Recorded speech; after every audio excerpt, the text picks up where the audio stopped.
Muy bien. Y vamos al Eh, cuarto y último encuentro sobre la Iglesia en la tormenta revolucionaria. Ven bien que no tengo la pretensión de hablar de la revolución eh, total, sino la historia de la Iglesia en este momento. Es esto que más que todo hemos visto a través primeramente algo más general, la revolución cultural, sus causas, eh, más que todo las ideas de los filósofos. Después, en un segundo tiempo, la primera fase que podemos llamar la fase burgués de la revolución, porque son burgueses que la hacen y que a través de la constitución civil del clero han intentado tener una iglesia domesticada. Pero terminó en una guerra civil que entonces hemos visto la última vez cómo se agudizó la represión y fue bastante fuerte. Hasta hemos terminado con las Carmelitas de Compiègne y esta famosa obra de Poulenc que muestra la decapitación de esas 16 mujeres solamente porque sospechaba de fanatismo. Ser cristiano era ser sospecho de fanatismo y te podía valer la pena capital. Ahora quiero seguir un poco sobre el martirio de la iglesia en este periodo, que va a tener momentos de paz y momentos donde se va a agudizar de nuevo en 1797, hasta llegar hacia el concordato, que no voy a tener tiempo de tocar en sus detalles, pero sí marca para la Iglesia de Francia un periodo de paz y renacimiento de las cenizas. En conclusión, intentaré también hablar un poco sobre cómo la revolución cambió un poco el panorama cultural de la Iglesia y del mundo. Pero primeramente vamos sobre esos famosos mártires del terror, que vamos a tener un montón, ¿no?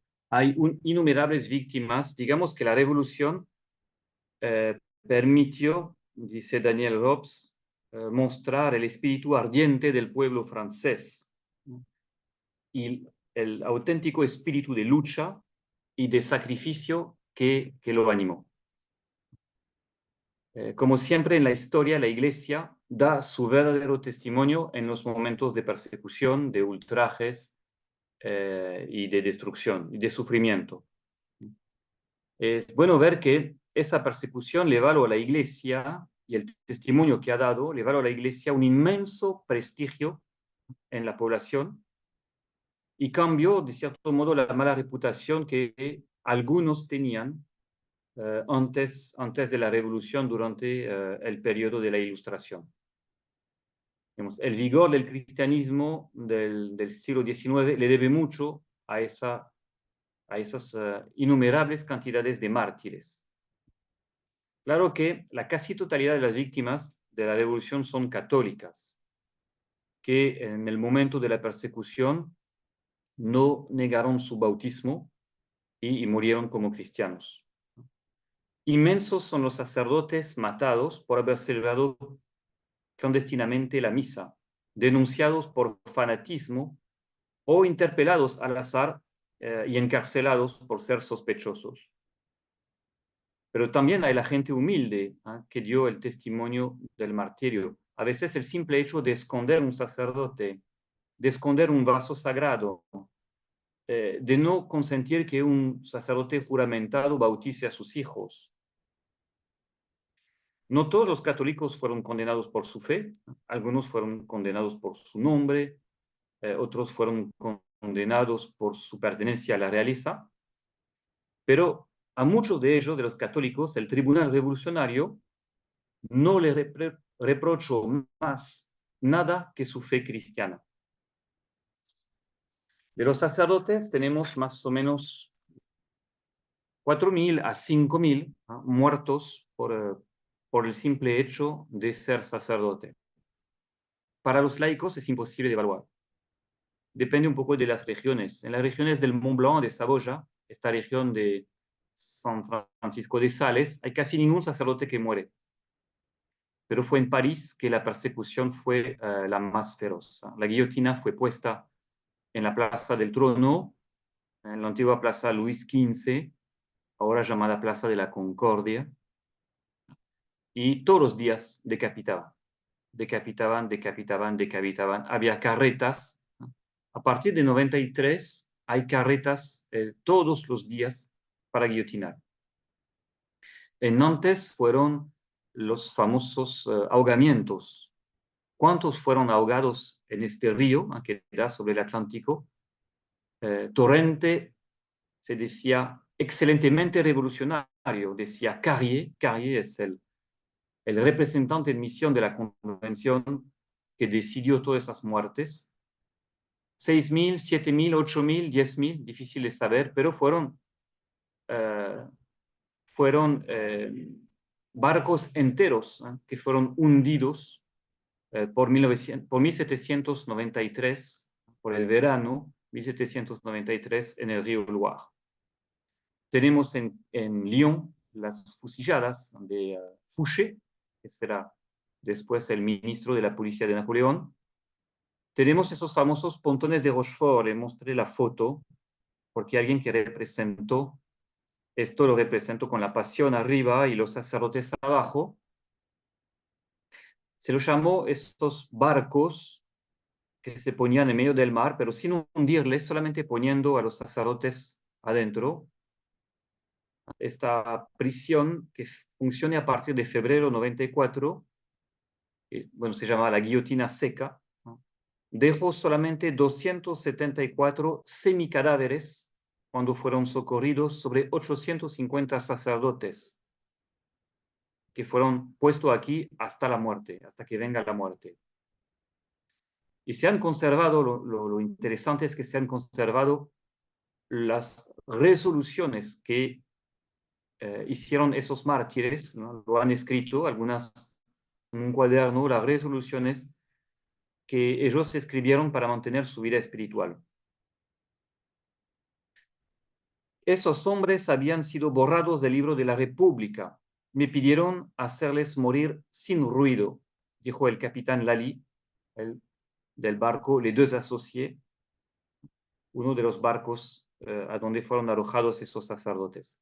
64 de ellos fueron beatificados por San Juan Pablo II. Le leo el libro de resolución que tenían. Primera resolución de los sacerdotes en este lugar de la muerte. Dicen así: no se entregarán a inútiles preocupaciones por su liberación, sino que procurarán aprovechar el tiempo de su prisión, meditando sobre sus años pasados y formando santos propósitos para el porvenir, a fin de encontrar en el cautiverio de su cuerpo la libertad de su alma. Considerarán también como una falta de resignación a la voluntad de Dios las más leves murmuraciones, la menor impaciencia y sobre todo ese afán excesivo de buscar noticias favorables, que no pueden sino introducir en sus almas ese espíritu de disipación tan contrario al continuo recogimiento en que deben vivir, y a esa sumisión sin límites a la voluntad de Dios que debe alejar de ellos toda ansiedad por el porvenir. Esa fue la primera resolución. Segunda resolución: si Dios les permite recobrar en todo o en parte esa libertad que anhela la naturaleza, evitarán entregarse a una alegría inmoderada al conocer la noticia. Manteniendo el alma serena, demostrarán que han soportado sin murmurar la cruz que se les impuso y que están dispuestos a soportarla aún más, con valor y como verdaderos cristianos que no se dejan abatir por la adversidad. Y así, en este mismo espíritu van las otras resoluciones, ¿no? Así que auténticos mártires, ¿no? Auténticos testigos de Cristo, como siempre. Es el momento de la persecución que permite a veces al hombre dar lo mejor de sí mismo. Lo hemos visto también con María Antoinette, la reina, que realmente muere como una santa.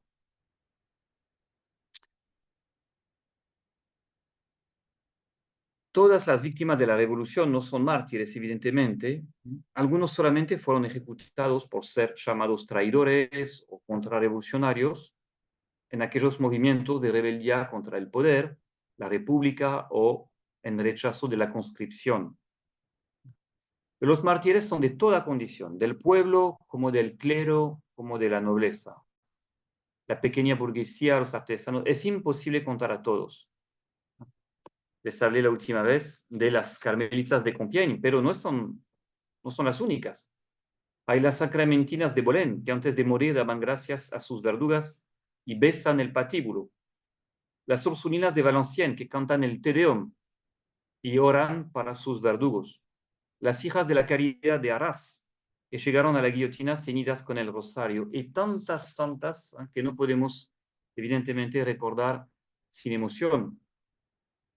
Hay tantos hombres también, los benedictinos de Grandvilliers, que orgullosamente declaran que nunca han dejado de celebrar la misa clandestinamente. El padre Ambert, que quería a pie y no en la carretera hacia la guillotina. Mi maestro caminaba de pie, yo camino de pie. Franciscanos recoletos de Arras, que van cantando las vísperas de los difuntos cuando van a la guillotina. El abate Freis, prior de la Orden de Malta, que después de apostasiar para salvar su vida, vuelve el día siguiente y se entrega al tribunal diciendo que se retracta de su debilidad. En el clero secular tenemos así el santo de Bretaña, Cormo, que en su interrogatorio no disimula absolutamente nada y le da todos los motivos para que lo condenen. El padre Van Kemput, que no queriendo ser condenado como realista, revela su apostolado clandestino, así morirá como mártir. El padre Pino, que va al patíbulo recitando el introibo ad altare Dei, entraré en el altar de Dios. Y así. Y los laicos, como por ejemplo Oroz, Tribunal Revolucionario. ¿Eres un fanático? Responde, seré todo lo que ustedes quieren, pero soy católico. Entonces, por eso es condenado. Al laico Valfon se le pide su identidad y termina católico apostólico romano, por eso lo ejecutan. Elizabeth Mine confiesa en el tribunal su enorme falta, distribuía estampitas de la Virgen. Genoveva Goyon, 76 años, se niega a entregar a los 2 sacerdotes dominicanos que esconde en su casa, por eso es condenada con ellos. Pero no olvidamos, en segundo punto, también toda la iglesia de la inmigración, que también corrió todo tipo de suerte y vivió su mártir. Porque hay más o menos 40.000 sacerdotes y religiosos, religiosas que se han ido, incluyendo los de la persecución de 1797. Entonces la primera ola fue justo en 1789 y una segunda gran ola fue después de los masacres de septiembre, de los 1.300 muertos de septiembre 92. No fue un exilio fácil. Muchos habían abandonado todo y llegaron sin nada en países extranjeros después de todo tipo de pruebas y muchas veces en una soledad penosa. Vimos obispos llegar con simple pantalón y sombrero, algunos disfrazados de revolucionarios. Obispos se habían refugiado en Bélgica, en Saboya, cerca del Rin, y tuvieron que huir después de nuevo delante del avance del ejército revolucionario. No fue en las tierras más católicas que fueron mejor recibidos. Lo fueron, por ejemplo, mejor en la Prusia protestante que en la Baviera católica. Tal vez, por ejemplo, que ellos contaminasen con las ideas revolucionarias a los católicos de esas regiones. Austria cerró sus puertas, la Austria católica. Dice el obispo de Nîmes, nuestros eclesiásticos mueren de hambre a la vista de 20 abadías millonarias de la región de Suabia.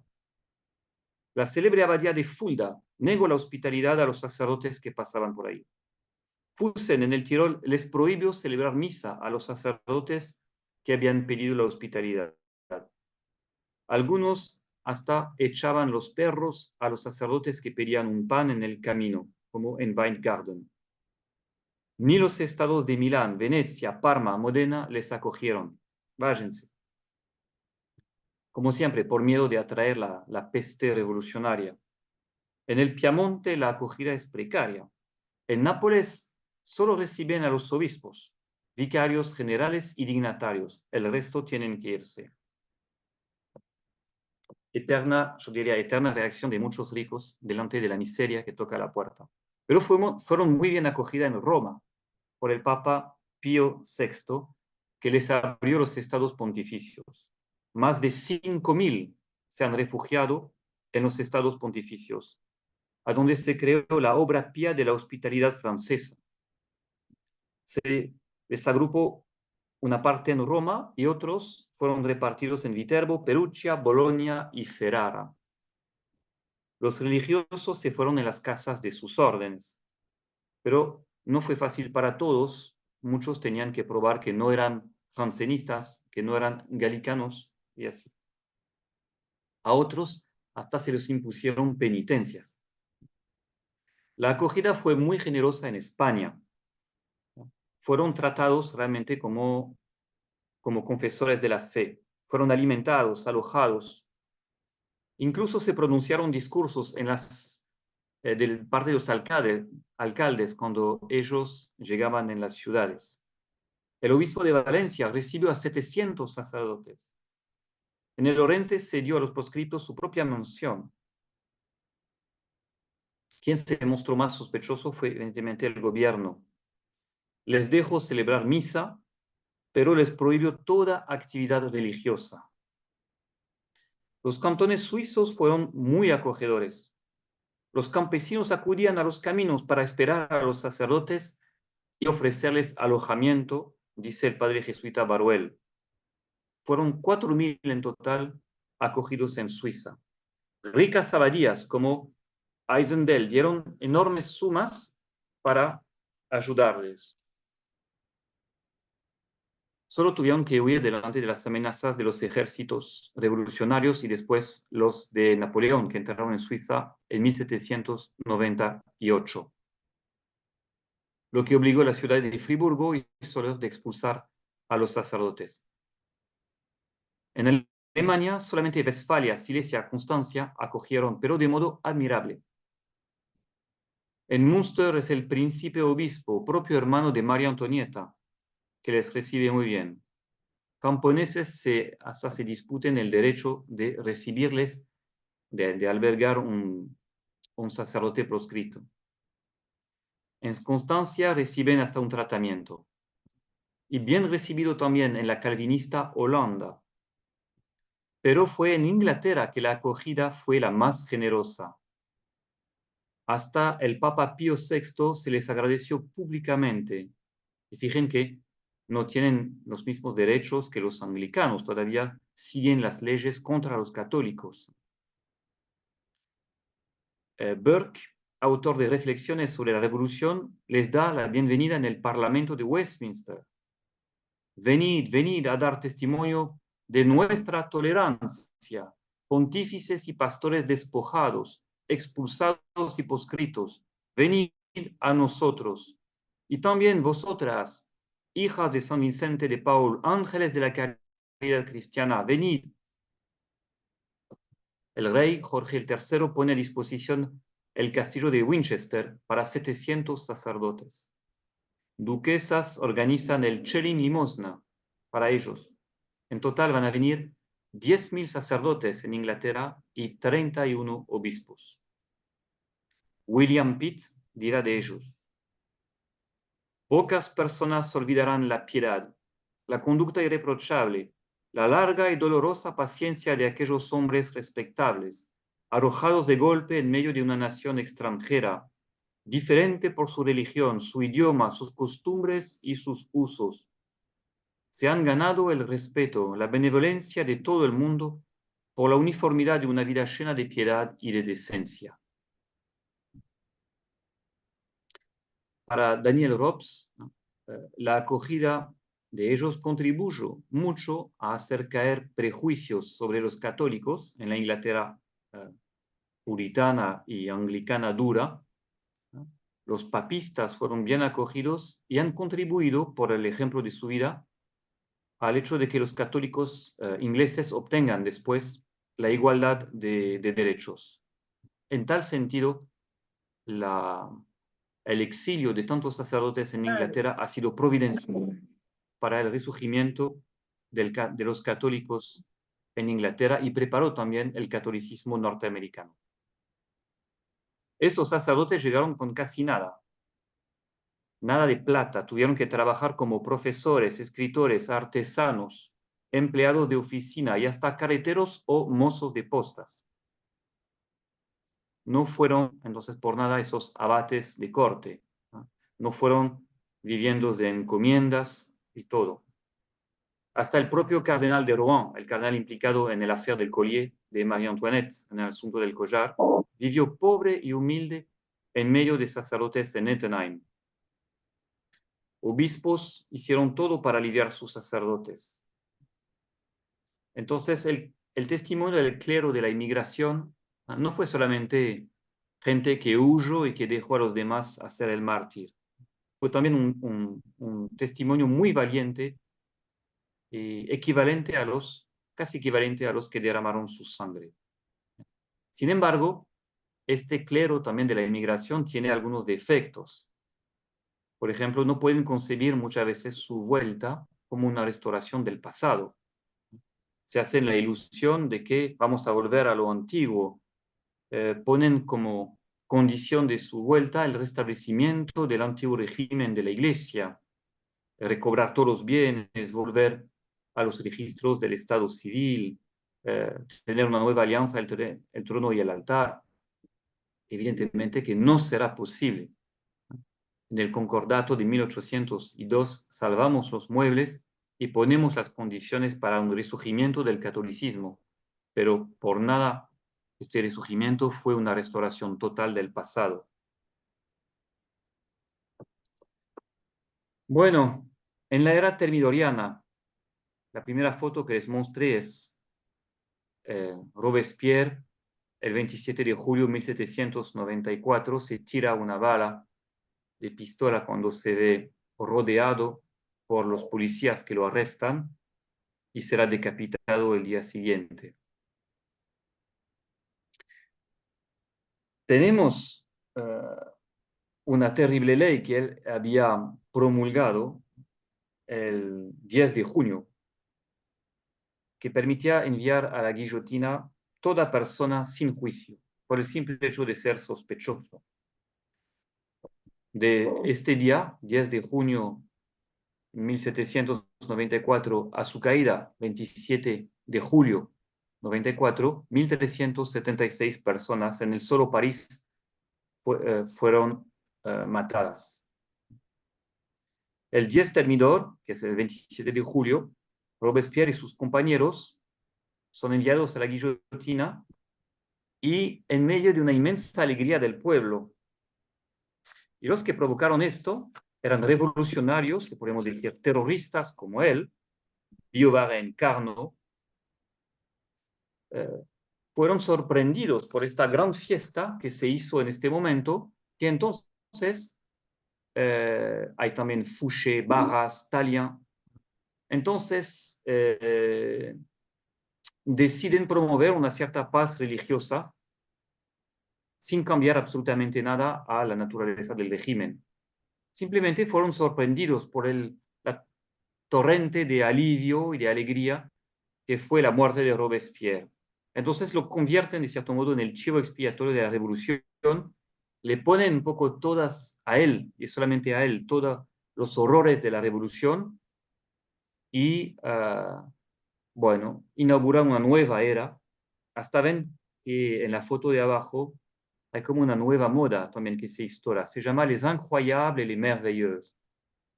Hasta se deja de pronunciar en esta época la palabra R por revolución. Entonces no dicen incroyable, sino incroyable. No dicen merveilleux, sino merveilleuse. No se pronuncia la R porque la R era sinónimo de revolución y revolución fue sinónimo de muchos muertos. Una era de gozo, una era donde se quiere olvidar un poco lo terrible que fueron los años del terror, especialmente el último periodo. Entonces se abre un periodo de más o menos 5 años hasta el golpe de Estado del 18 Brumario, noviembre 99, de Bonaparte, futuro Napoleón, se abre un periodo digamos, nuevo, con etapas. Un primer alivio, después de nuevo hay persecuciones, después hay otro alivio, después hay una nueva persecución en 97, hasta llegar al concordato de 1802. Fue, después de la caída de Robespierre, una especie de explosión de fe, ¿no? Porque en toda Francia se celebran misas ahora, se recuperan viejos oratorios, muchos sacerdotes salen de sus escondites, algunos sacerdotes vuelven de la emigración. Hay muchos, entonces, avisos públicos, ¿no?, de los horarios de misa y la posibilidad de recibir de nuevo los sacramentos. Los arrestos no se hacen más, ¿no?, o se avisa a quién se va a arrestar. Y en la Pascua de 1795 en París no bastan las pocas iglesias para contener la cantidad de gente que vienen para poder vivir la Pascua por primera vez, hasta que delante de la cantidad de gente se hacen misas al aire libre. Es el fin de la constitución civil del clero, porque en septiembre de 1794 se hace una ley de separación. Se dice, la República no pagará más gastos ni salarios de culto alguno.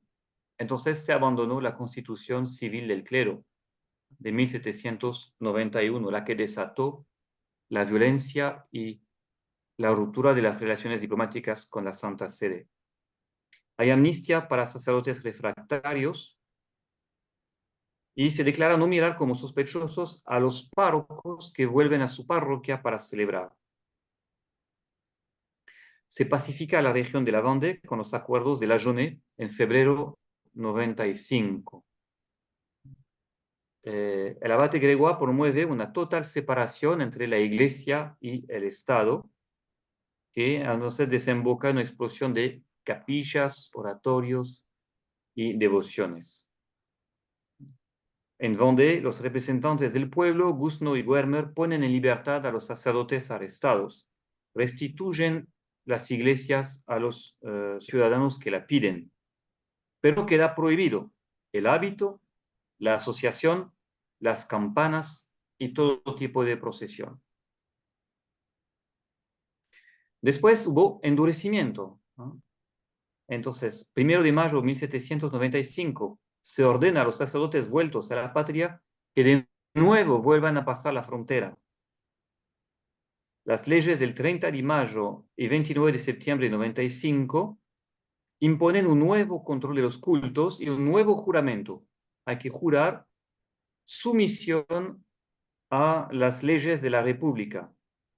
Leyes, digamos, locas, infelizmente acentuadas después de un desembarcamiento de realistas en Quiberon, en Bretaña, y de una tentativa de golpe de Estado que será reprimido por un joven capitán llamado Napoleón Bonaparte en las iglesias de París en 1795, que vemos en la película de Ridley Scott.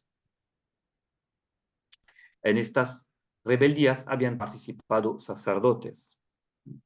Por eso, antes de disolverse, la convención decide que todas las leyes contra los sacerdotes desde 1792 tienen que ser aplicadas. Bueno, ahora de la convención hacia el directorio. ¿Qué leyes tenemos? La primera cosa del directorio, entonces la nueva asamblea legislativa que reemplaza la convención, es qué hacemos con la religión. Admitida, tolerada, reprimida, ¿no? ¿Eran sospechosos los sacerdotes o los ignoraba la ley? Hay cierta política de tolerancia. De hecho, en 96 se deroga la ley de represión anterior a los sacerdotes, no hay más necesidad de prestar el juramento de libertad e igualdad, y se entera por definitivamente la constitución civil del clero. hay libertad de enseñanza también, y hay algunas escuelas romanas de las paz que se abren y que entonces son mucho más concurridas que las escuelas republicanas que tienen un nivel bajísimo. Muchos católicos entraron también en la futura asamblea legislativa llamada la Chambre des 500, la Cámara de los 500. Entonces, bueno, hay de cierto modo una cierta libertad de nuevo dada a la Iglesia, pero bajo bastante sospecha y estricta leyes que todavía no devuelven la libertad entera a la Iglesia. Y se reorganizan entonces las dos iglesias. Digo las dos iglesias porque por más que haya una separación total de la Iglesia del Estado, queda la famosa Iglesia constitucional y el abate Gregoire intenta reorganizar su iglesia, promueve la reapertura de las iglesias, desarrolla la enseñanza, lanza un comité de obispo llamado los Obispos Reunidos y esta iglesia había sido también bastante perseguida y entonces es bastante difícil reorganizarla y promoverla. La otra iglesia, la de los refractarios, ella derramó su sangre en abundancia y está en pleno crecimiento.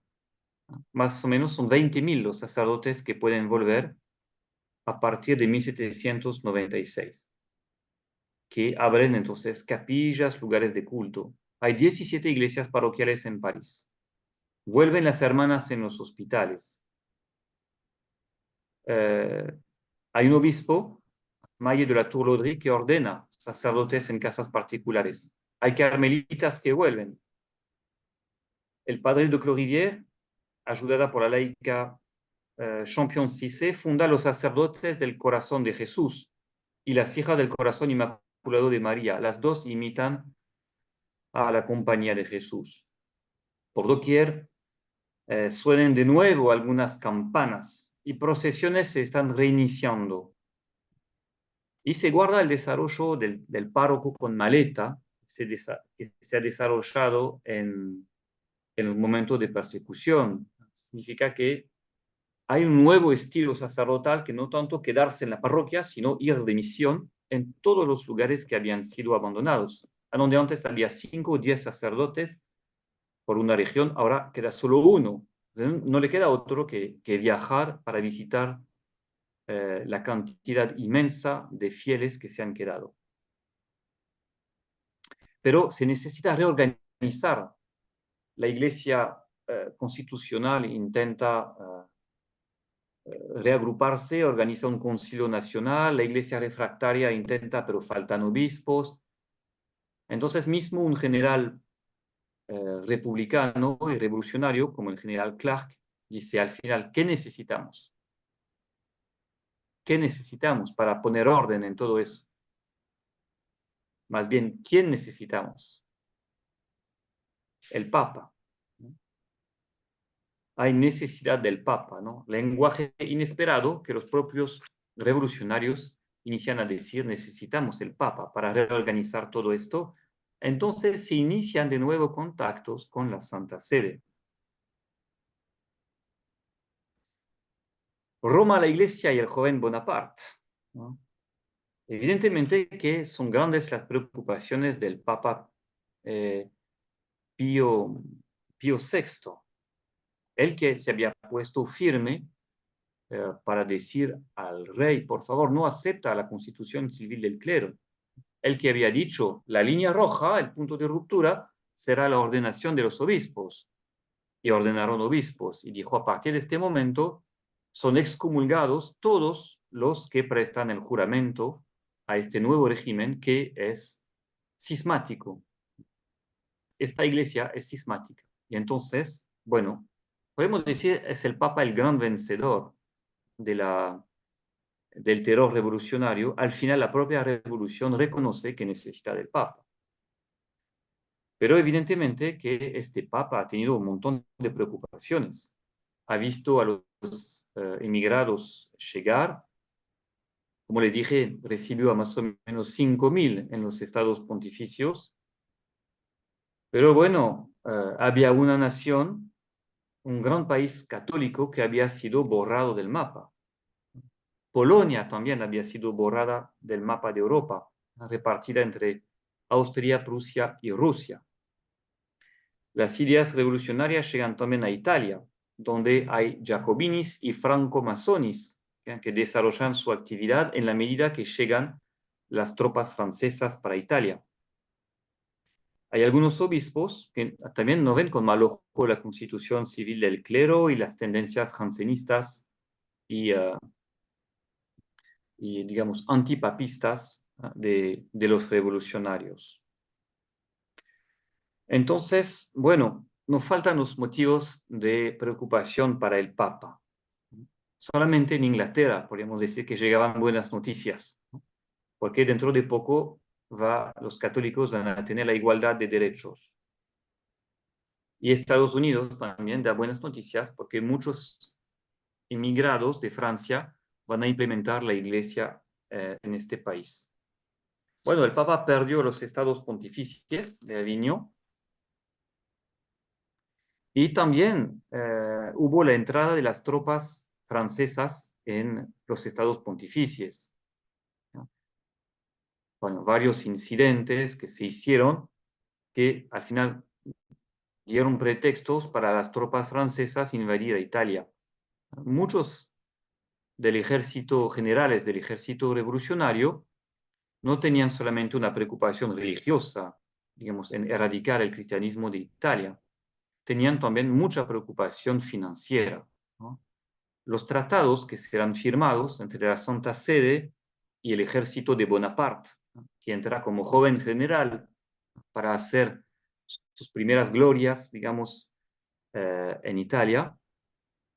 Muchos de los tratados tenían condiciones financieras muy ventajosas para el directorio y muchísimas obras de artes también fueron en este momento enviadas a Francia.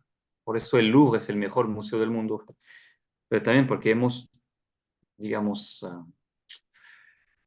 hemos recibido en tratados, ¿no?, muchas obras de arte de parte de Italia. Entonces, ahí se entra, las tropas llegaron hacia Roma y no entraron en la ciudad por causa de dos grandes acuerdos de paz que hubo en 1796 y 1797 entre Bonaparte y la Santa Sede. Cosa interesante, en el breve Pastoralis Solicitudo, el Papa recomienda a los católicos franceses la sumisión a las autoridades republicanas. Sumisión no significa el abandono de la fe, ¿no? Significa vivir como han vivido los católicos durante el Imperio Romano, cuando el emperador perseguía a los cristianos, ¿no? Vivimos bajo así un mundo que no es cristiano y volvemos entonces a la condición de los cristianos antes del edicto de Milán de 313, de la paz constantiniana. Sin embargo, vemos el Papa negociar en secreto para formar un ejército que pueda poner a los franceses fuera de Italia, pedir a los austríacos que intervengan, pero bueno, todo lo que las tentativas del Papa fracasaron, los franceses republicanos se instalaron. Y tuvimos a partir de este momento también nuevas persecuciones, ¿no? Hay un golpe de Estado bastante fuerte en 1797, se llama el golpe de Fructidor. Los jacobinos retoman el poder y entonces hay nuevos directores como Carnot, Pichegru, Barras, que son auténticos revolucionarios del mejor periodo del terror. Y entonces, de nuevo, hay diputados que son arrestados, 144, sospechosos de contrarrevolucionarios. Se reanuda la política de los jacobinos y montañeses, ¿no? Se revocan los decretos de tolerancia religiosa, entran de nuevo en vigor los terribles decretos de 92 y 93. Les recuerdo, son decretos de deportación de los sacerdotes, de pena de muerte, ¿no?, por los sacerdotes vueltos. Pero bueno, el clima había también un poco cambiado, no era tan fácil matar a los sacerdotes. Se decide, por lo tanto, aportar a las leyes existentes las modificaciones que la humanidad y la Constitución indique. Entonces, bueno, no se van a matar tantos con la guillotina como antes, pero sí funciona la guillotina seca, significa los pontones de Rochefort o la deportación en Guyana. En Guyana, América Latina, se deportan más de 5.000 sacerdotes, muchos de ellos van a morir. Son susceptibles de ser deportados en Guyana sacerdotes emigrados que no prestaron el juramento a la Constitución Civil del Clero o el segundo juramento, el de libertad e igualdad. Los expulsados que habían vuelto también son sospechados de deportación en Guyana. Y por último, todos los eclesiásticos vistos como incívicos, podemos poner muchas cosas, contrarrevolucionarios o fautores de disturbios. Bueno, son nociones sumamente ambiguas, bajo las cuales, de nuevo, centenares de sacerdotes han sido arrestados. Y podemos imaginar, ¿no?, el estado de espíritu. La paz, la persecución, la paz, la persecución de nuevo. Y se pide un nuevo juramento. Esta vez es así. Juro odio a la realeza y a la anarquía, adhesión y fidelidad a la República y a la Constitución del año tercero. Entonces, bueno, es difícil jurar odio, pero es astuto, ¿no?, porque para muchos católicos la restauración del culto debe realizarse junto con la restauración monárquica. Además, no realista, ¿cómo un sacerdote puede jurar odio? Como un religioso, una religiosa y hasta un bautizado, un simple laico puede jurar odio. Pero bueno, algunos católicos, cansados de los conflictos, ¿no?, prestaron este juramento apoyándose sobre el hecho de que siempre había la Iglesia pedido sumisión a los poderes. Y también el Papa había dicho, les aconsejó sumisión a las autoridades del país. Pero un sacerdote muy acomodado, como el padre Emery de Santo Sulpicio, dijo, este no lo voy a prestar. Entonces se abre nuevo periodo de persecución a partir de 1797-98 y se reanudan guerrillas en Britania, en Normandía y en la región de Vendée.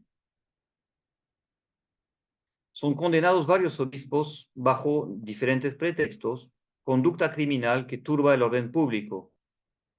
Eso es uno de los motivos. Conducta criminal que turba el orden público. Una simple procesión entra bajo esto. Otro, no participar lo bastante en la felicidad pública. Le faltó la felicidad. Si no demuestras felicidades en las fiestas de la República, puedes ser condenado a muerte. Otro motivo, manchar con su presencia el suelo de la libertad. Esos son los sacerdotes que han vuelto de la inmigración. Entonces, ahí son los nuevos arrestos y deportaciones que acontecen en este periodo. Pero bueno, la Iglesia resiste de nuevo a este terror. Son arrestados 1.724 sacerdotes y 8.200 en la sola Bélgica. Un barco con 256 de ellos felizmente fue capturado por otro barco inglés y son entonces liberados y deportados no en Guyana, sino en Inglaterra. Sobre, por ejemplo, 252 deportados en Guyana, 50% fallecen en la travesía y los otros casi 50% por las condiciones infrahumanas.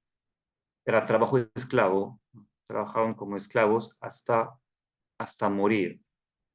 Ven que los campos de concentración no inventaron nada, digamos, matar en un gulag por el trabajo o en Ravensbrück o en Sachsenhausen durante la Alemania nazi no fueron inventados por ellos, ¿eh? Ya existió en la Revolución Francesa.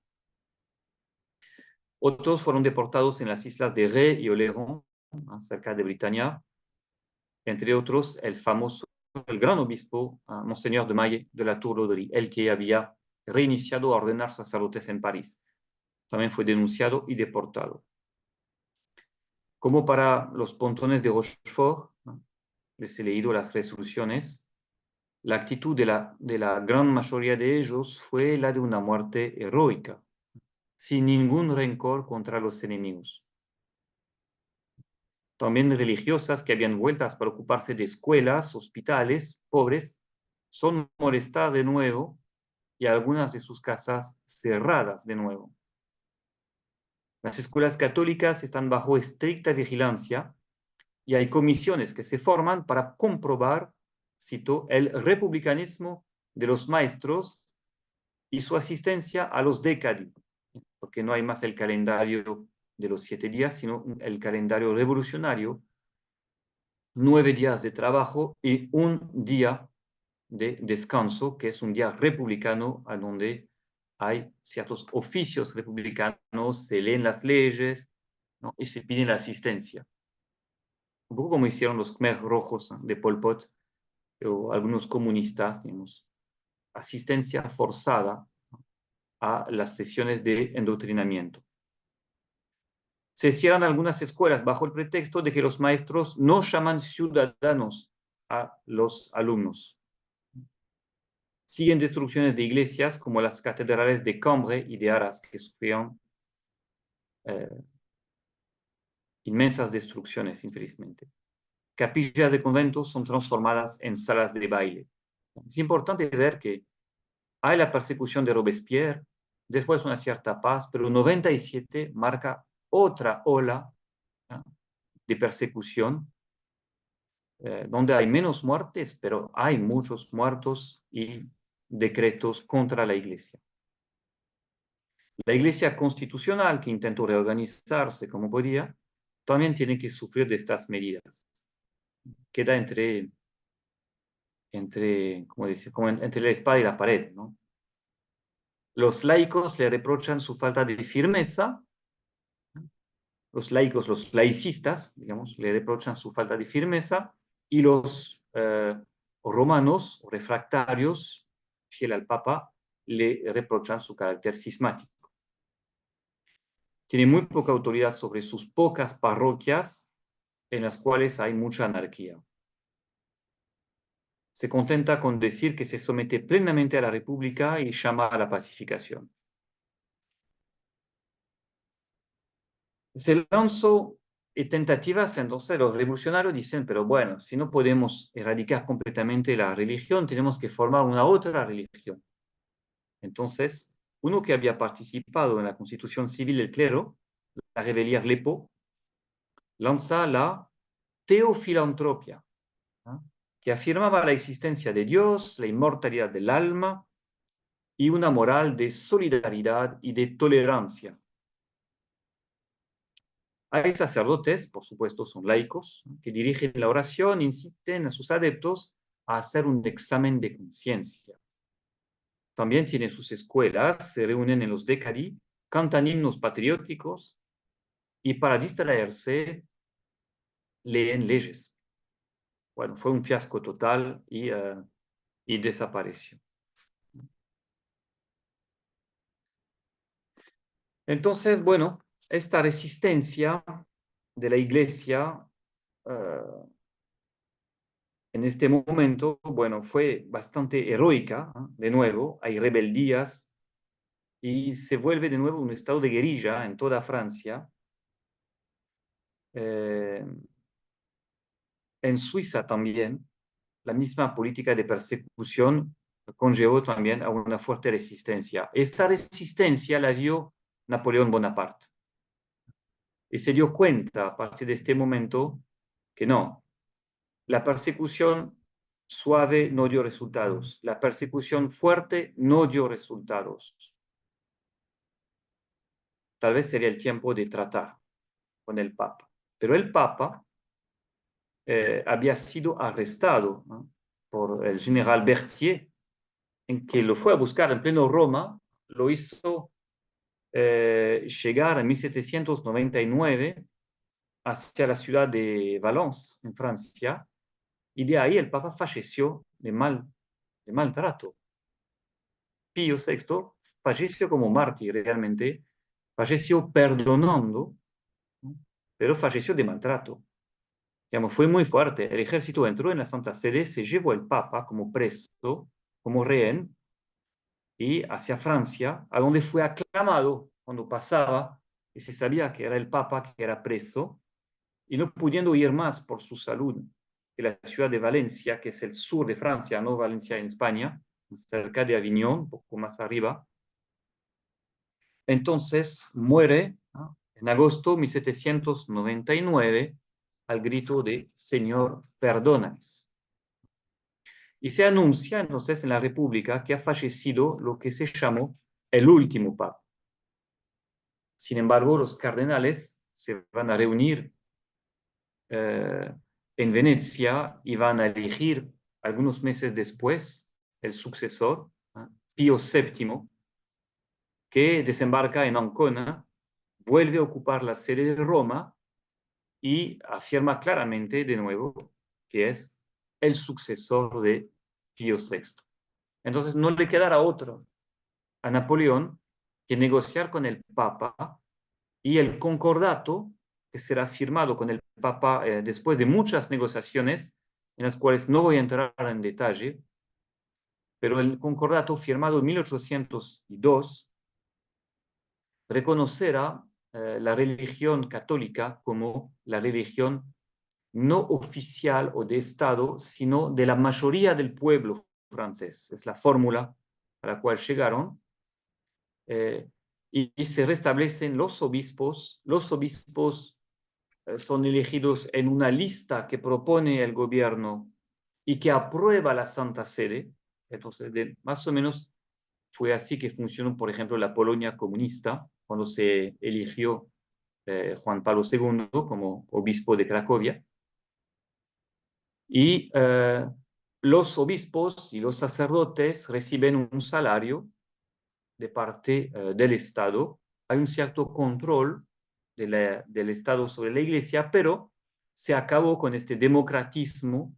Digamos, los obispos, cuyo nombramiento es aprobado por la Santa Sede y por el nuncio, eligen a los párrocos, que eligen a sus vicarios, y no hay más, entonces, esa especie de elección democrática de la constitución civil del clero. Entonces, es eso que va a permitir la resurrección, podríamos decir, de la Iglesia en Francia.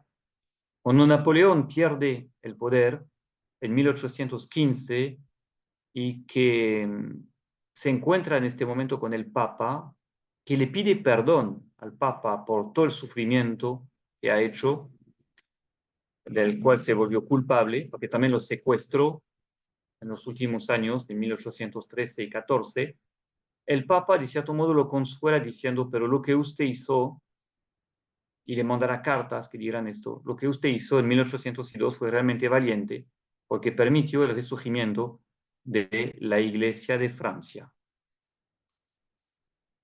Ahora que quiero terminar haciendo una pequeña conclusión sobre la Revolución Francesa y la Iglesia, y después dejar un tiempo para preguntas. Algunas conclusiones sobre la Revolución Francesa.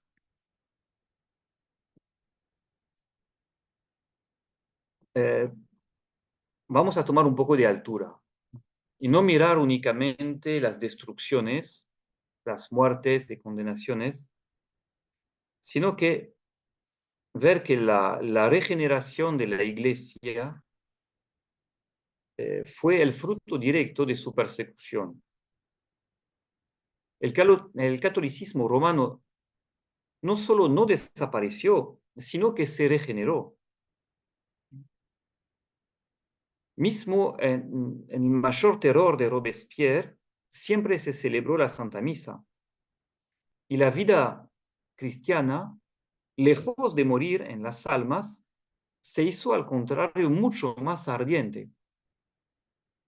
Es impresionante ver cómo sacerdotes religiosos, religiosas, laicos, dieron lo mejor de sí mismo en el momento de la persecución. Es lo que permitió. Por eso hablamos, como dice Baltasar, de cruz y gloria, porque a veces la cruz fue la mayor expresión de la gloria y atrás de la cruz eh, hemos vislumbrado la gloria. Mismo si hay divisiones en la iglesia, esas heridas se van a cerrar con el tiempo. La historia de los mártires es tremenda, ¿no? Es digna de los mártires de Roma, de los primeros mártires que dieron su vida para que la iglesia confiese el nombre de Cristo en el Imperio Romano. Recordemos que en 1830, significa 28 años después del concordato, se ordenan 3.000 sacerdotes por año en Francia. Digamos, hoy somos el doble de la población de la época y ordenamos 100 por año en Francia.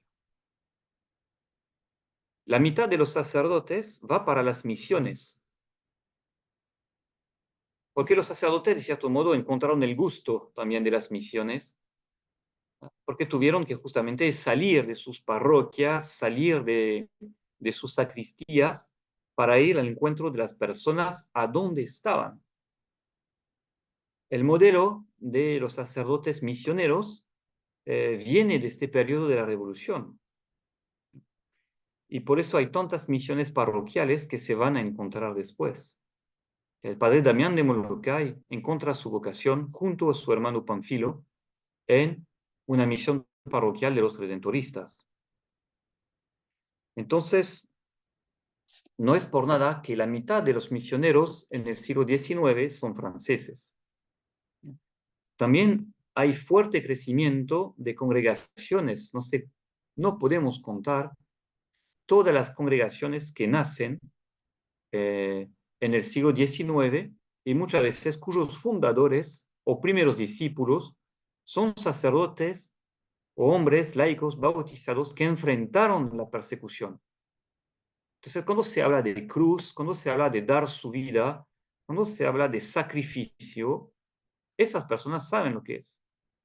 Cuando se habla de dar su vida por Cristo, de arriesgar su vida por Cristo, esas personas saben lo que es.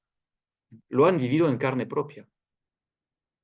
Fueron excelentes misioneros y muchas veces de ahí se funda, por ejemplo, una inmensa congregación que es los Sagrados Corazones de Jesús y María, que van a ir a evangelizar Oceania, las Islas Adai, África, India. De ahí tenemos les Petites Sœurs des Pauvres, las pequeñas hermanitas de los pobres, de Jean Jugan.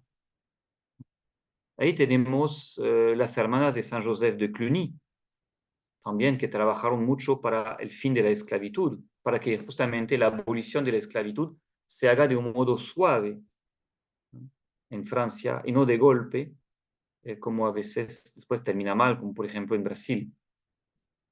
Entonces, realmente, en conclusión sobre la regeneración de la Iglesia, la sangre de los mártires fue realmente semilla de cristianos, tal como lo había dicho Tertuliano.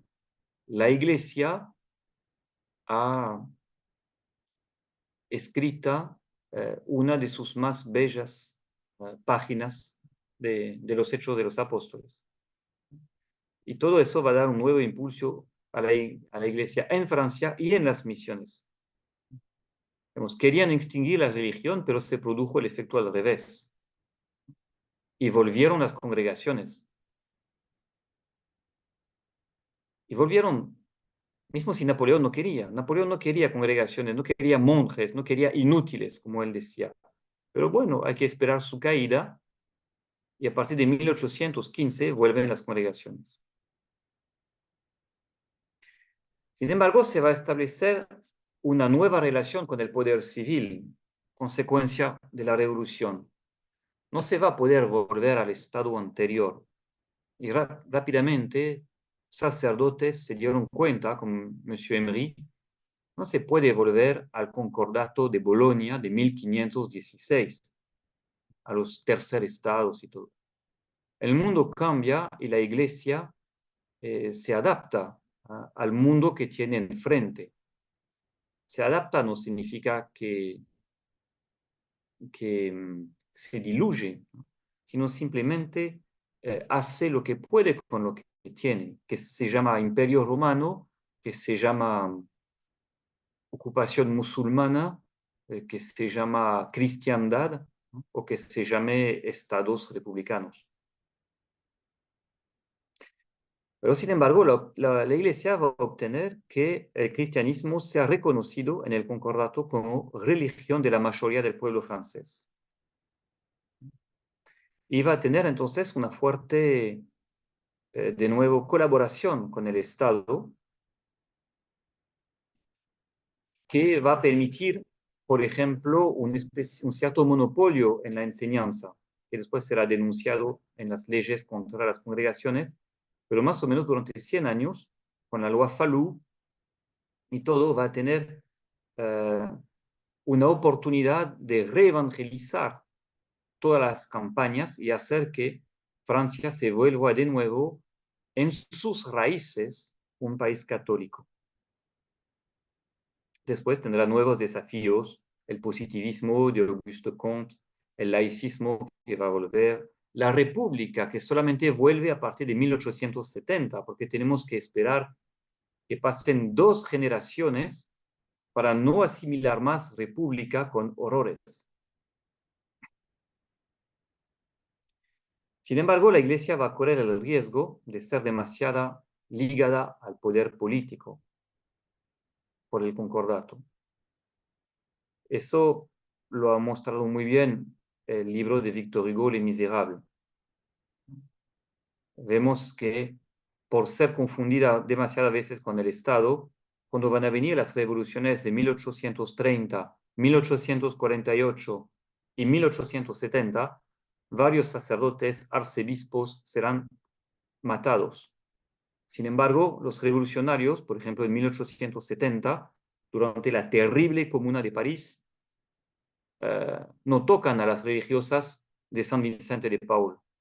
¿Por qué? Porque seguramente la mayoría de los revolucionarios les conocen, están en el barrio, cuidan de los pobres. Pero entonces hubo una iglesia que siempre permaneció al lado de los más pobres y esta iglesia encontró su impulsión en la revolución. El famoso Conférence de Saint-Vincent-de-Paul, ¿no? De Federico Zanam, que Juan Pablo II beatificó. Las hermanas justamente de San Vicente de Paul y tantas otras congregaciones están en el terreno con los pobres, ¿no? Esas iglesias nunca serán tocadas por todo tipo de laicismo revolucionario. Esta iglesia va a trabajar para intentar aliviar también las terribles consecuencias sociales de la revolución. ¿Por qué? Porque la revolución fue una revolución burguesa. La paréntesis social del tiempo de Robespierre, de 92 a 94, primeramente no se ha podido poner bien en marcha, después termina en una inmensa violencia. Entonces, quien triunfa a nivel económico es la burguesía, la que va a iniciar la revolución industrial. Esa burguesía prohibió a los obreros de aliarse. La loi Le Chapelier de 1791 prohibió todas las congregaciones y asociaciones y corporaciones. Digamos, la revolución no quiere intermediarios muchas veces entre el Estado y la persona. Por eso los sindicatos, las corporaciones antiguas son un obstáculo, por eso fueron prohibidos. Vamos a tener que esperar mucho tiempo y muchos católicos lucharon para que se promulguen leyes sociales. La primera ley que se va a tener que promulgar será la ley para prohibir el trabajo de los niños en las minas de carbón. La mortalidad infantil en los suburbios obreros es tremenda. Eso lo denunciará la Iglesia, especialmente en la encíclica Rerum Novarum de 1891 de León XIII. Pero la Iglesia, digamos, sin la Iglesia no habría los sindicatos. La primera gran consecuencia de la revolución a nivel social fue el empobrecimiento y el nacimiento de una clase obrera sin derecho, que, por ejemplo, ilustra muy bien el libro de Zola, Germinal. Delante de ti hay el patrón y la tropa, pero no hay ninguna posibilidad de organizarse. Eso lo debemos a la revolución, lo debemos a la loi Le Chapelier. Mismo, pero no voy a hablar demasiado sobre esto, la condición de la mujer a partir de la revolución y del Código Civil de Napoleón queda desastrosamente atrasada. Porque tenemos mujeres en la Edad Media que lideran tropas, como Juana de Arco, que son reinas, que tienen una gran libertad de acción y digamos, por eso conocemos mujeres famosas que hablan con reyes, como una Catalina de Siena, como Hildegard de Bingen, como Alienor de Aquitania.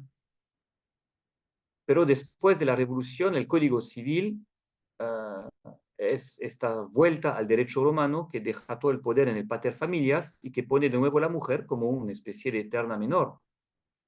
La sociedad burguesa que nace de la revolución pone a las mujeres en casa, pone a la mujer como la cosa, podemos decir, del hombre, no tiene derecho de pedir el divorcio, por ejemplo.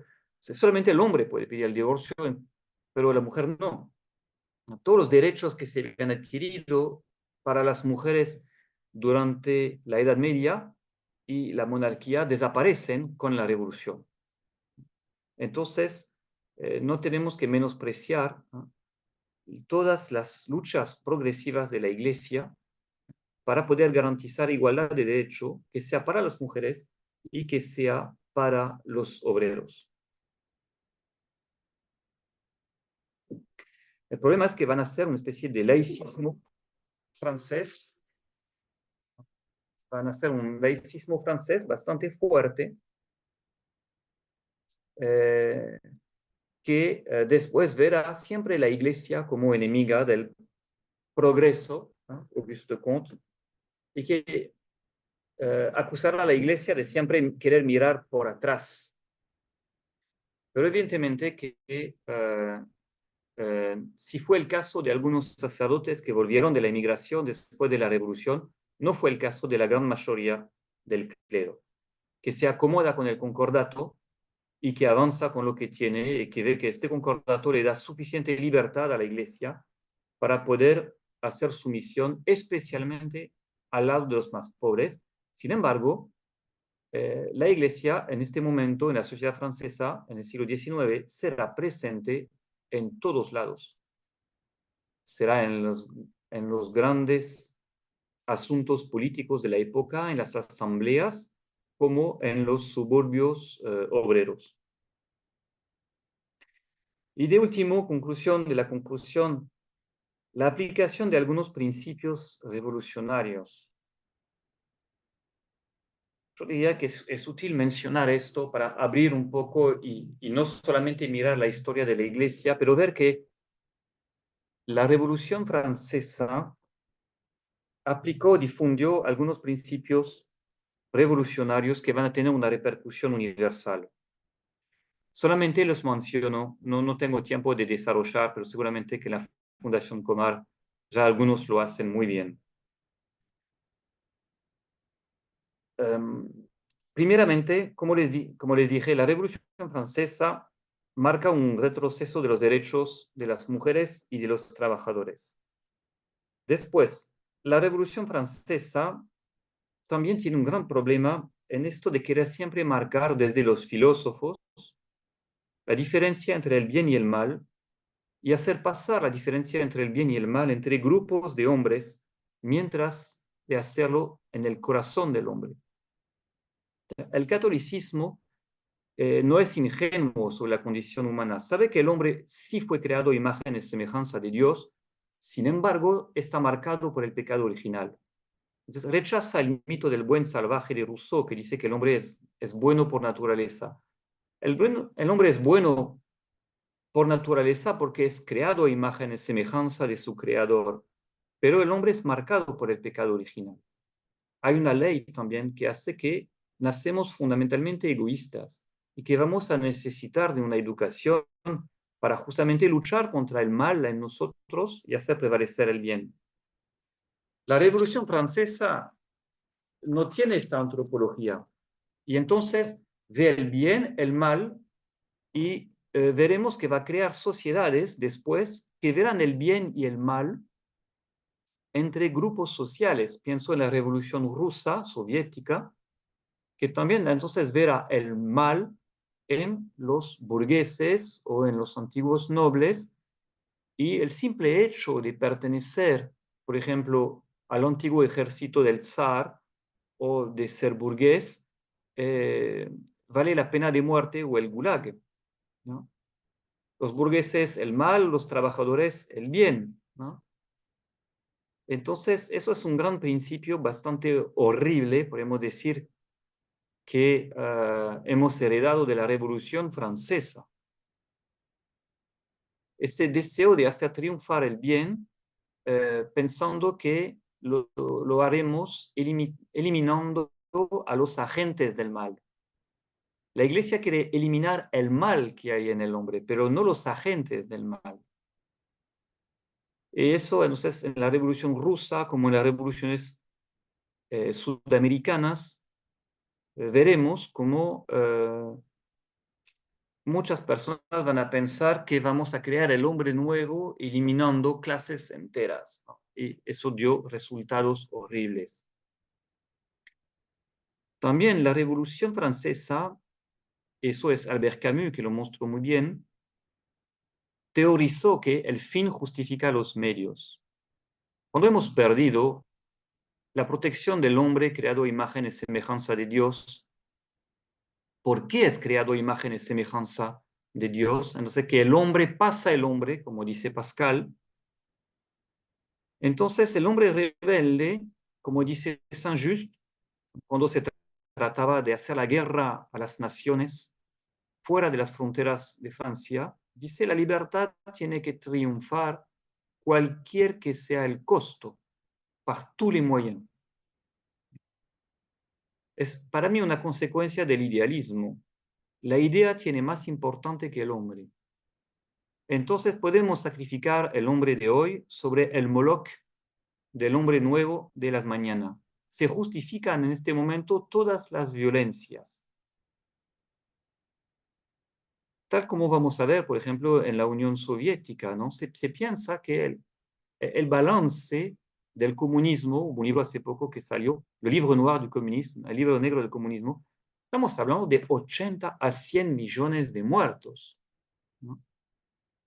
Todos los muertes del comunismo, de los gulag, de la revolución cultural de China, los Khmer rojos, que tenían como principio, decían así, si vives no ganamos nada, si mueres no perdemos nada. Entonces, o el hombre trabaja para la edificación del socialismo, del mundo nuevo, o lo podemos matar. Porque nuestro fin es bueno. Es terrible porque también ese principio se ha instalado en nuestras democracias. con el consecuencialismo de Knauer, el proporcionalismo, lo que pasó en Hiroshima y en Nagasaki. Podemos matar a hombres y a civiles, podemos destruir las ciudades alemanas, München, Dresden, Berlín, Tokio. Podemos destruir las ciudades de nuestros enemigos. ¿Por qué? Porque nuestro bien, porque nos justifica, porque el fin es bueno. Y ven cómo este principio de la revolución sigue actuando en la sociedad de hoy. Nuestro fin es bueno, queremos instaurar la democracia en Oriente. Entonces podemos entrar, cualquier que sean los pretextos. Irak tiene 1 millón de muertos civiles, tiene 500.000 niños que han fallecido. Y cada vez que Occidente también utiliza este principio de la Revolución Francesa, el fin justifica los medios, un fin bueno justifica la violencia, hemos dejado, si miramos, un caos en Libia, en Siria, en Irak, en Afganistán o ahora en Ucrania. Es un universalismo destructor que lanzó la Revolución Francesa. Occidente puede decir, ¿no? Así somos los mejores, tenemos la mejor visión del hombre, podemos entonces imponer esta visión en todo el mundo. Por eso el colonialismo nace en Occidente, nace, como decía Jules Ferry, del deber de las razas superiores de colonizar a las razas inferiores, ¿no? Entonces, el modelo occidental de la democracia, de derecho del hombre, si es visto como el mejor, justificará todo tipo de amenaza, de sanción económica o de guerra. La Revolución Francesa me parece que está al origen de esta pretensión. Hoy basada sobre, por ejemplo, principios evolutivos de una ética de consenso, desde que la verdad es relativa. Entonces podemos poner la violencia si es al servicio del bien, por ejemplo, de la democracia, de nuestra idea de democracia, a donde en Francia, antes de 75, el aborto es un crimen y después de 75 es legal. Y terminó también el concepto de soberanía del pueblo, viene de la Revolución Francesa. Y soberanía del pueblo es un concepto que el abate Maury también, digamos, puso en cuestión durante sus luchas contra Mirabeau. Me gustaría encontrarme con los textos de los dos, porque era una verdadera lucha filosófica muy interesante. ¿Qué significa la soberanía del pueblo? Hoy podemos dudar de su eficacia. Las llamadas democracias, ¿quiénes representan? Solzhenitsyn cuestionó esto en su libro La Roue Rouge, la Rueda Roja, cuando se dice, bueno, tenemos que acabar con la autocracia para poner la democracia. Pero él recuerda, autocracia significa un poder que no depende de nadie. Significa una cierta libertad de quien tiene el poder. Entonces, mismo si, como dice Churchill, la democracia es el peor de los regímenes políticos, pero no conocemos otros, queda abierta la cuestión, para mí, abrió la Revolución Francesa, queda abierta la cuestión de la famosa soberanía popular. Viene de Rousseau, y recordemos que para nosotros Cristo pone el poder político como delegado de Dios, de parte de Dios, en su diálogo con Pilato. En conclusión, tenemos un derecho de inventario sobre los principios de la Revolución Francesa. Todavía falta hacerlo. Para mí, la actualidad no para de hacerlo y mostrarnos que principios como el fin justifica los medios o un universalismo destructor que se quiere organizar alrededor de un mundo unipolar, genera al final guerras entre los hombres y no sé si es el mejor para la paz. Pero bueno, en lo que tiene que ver con la historia de la Iglesia, podemos constatar que se verificó la promesa de Jesús hecha a Pedro. las puertas del infierno no prevalecerán contra la iglesia que voy a fundar sobre ti. No prevaleció. En la tormenta revolucionaria, la iglesia fue destruida de un lado, pero reconstruida de un otro. Y se verificó el hecho de que nosotros atravesemos las persecuciones del mundo, pero con la certeza de ser un soldado luchando en una batalla ya ganada. En el mundo tendrán que sufrir, pero ánimo, he vencido al mundo. Por eso puse esa última imagen. Es una asociación francesa que se llama SOS Calvario, que restaura los calvarios que tantas veces son destruidos por laicistas o hasta veces por musulmanes fanáticos, como para recordarnos la cruz como signo de nuestra salvación. Han restaurado más de 300 calvarios en toda Francia y lo siguen haciendo así bajo en total gratuidad, digamos, lo hacen gratuitamente con sus propios medios. Así que no podemos abater la iglesia. Cristo ha vencido al mundo y mismo si hable de terribles persecuciones, sigue vivo. Y le agradezco mucho la atención durante esos 4 encuentros. Y si tienen algunas preguntas, aquí estoy.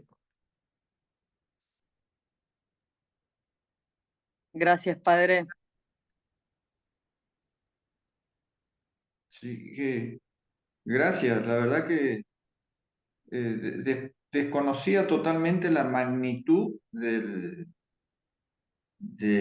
acontecimientos. de esto, genocidio. Estaba buscando por qué no le decían genocidio y una explicación que me dio el chat GPT es que la expresión genocidio aparece después de la Primera Guerra Mundial.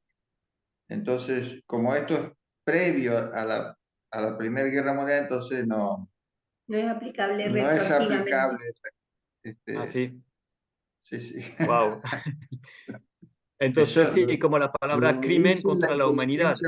¿Viste? La inteligencia artificial viene de Dios para acá. Así que no. Crimen contra la humanidad nace en 1946 en Nuremberg, pero antes de Nuremberg no había crimen contra la humanidad, ¿no?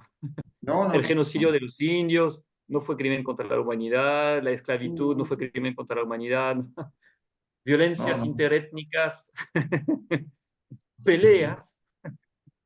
Sí. Sí, sí. No, hubo un auténtico De todas genocidio en maneras, el sentido de deseo de matar un pueblo. Después los términos no importa tanto. Lo que importa es lo sí, que pero pasó. Después, cómo no se da a calificar. conocer este aspecto de la Revolución Francesa. Siempre en los libros que uno estudia normalmente te cuentan de Libertad, fraternidad. libertad y que el pueblo recuperó su dignidad sobre la opresión que ejercía la monarquía, qué sé yo, pero ni se habla de esto. Esto no, o sea, para mí, yo soy, ojo, soy un ingeniero nomás, yo nada más. Soy un ingenierito que tengo una formación de ingeniero, pero nunca en mi vida escuché esta, esta terrible situación que pasó en la iglesia, la gente, los creyentes, fue espantoso. Entonces, me parece que está como sesgada la historia, se cuenta una parte, pero no todo. Me parece que ahí está para revisar ahí. El narrativo. Por eso he querido hacer esto. Sí, sí, sí. Muy bueno. Muchas gracias. Para mí también una total novedad. Gracias. Qué bueno. No, ¿Puedes escuchar el comentario? Sí, sí. Pues,